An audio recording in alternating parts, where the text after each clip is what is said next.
Portugaliya terma jamoasi O'zbekiston bilan bahs olib borish uchun Houston shahriga yetib keldi. Xo'sh, jamoa ichida nima yangiliklar? O'zbekistonda-chi? Undan oldin mana shunaqangi tezkor futbol xabarlarini o'tkazib yubormaslik uchun kanalimga obuna bo'ling. Unda boshladik do'stlar.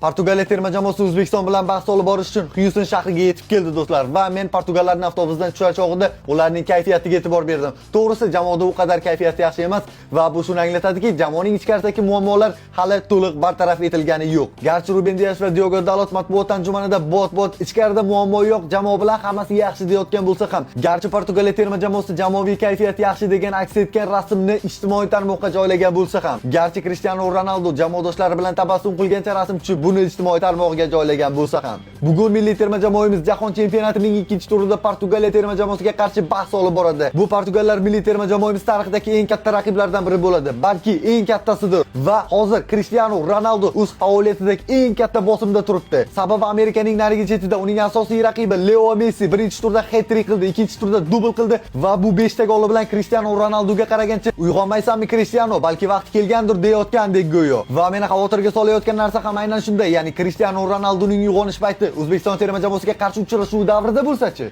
Maqsadimiz bormi? Demak, Portugaliyaga qarshi biz nimadir qilishimiz kerak. Bugun milliy terma jamoamiz yo tarix yozadi, yo tarixga aylanadi. Ha, 3-tur Kongoga qarshi bahs, nimadirlar qilib biz jahon chempionatining play-offiga ilashib qolishimiz mumkin, lekin biz unaqangi ilashib qolishlar, qanaqadir ochkolar orqali, matematikalar orqali chiqishni emas, Portugaliyaga qarshi ochko olib Kongoga qarshi g'alaba qozonib, biz play-offga ishonchli tarzda chiqishni xohlaymiz. Shunday ekan, bugun maydonda futbolchilarimiz borini tashlab chiqib ketish kerak. Biz qo'limizdan kelguncha muxlislik qilamiz. Milliy terma jamoamizni oynai jahon ortida butun O'zbekiston bo'lib qo'llab-quvvatlaymiz. Uchrashuv soat 22:00 da eng ideal vaqtda bo'ladi. Eslatib o'taman do'stlar, bugungi uchrashuv profilim biyoz kanallarga obuna bo'lmasdan tomosha qilishingiz mumkin.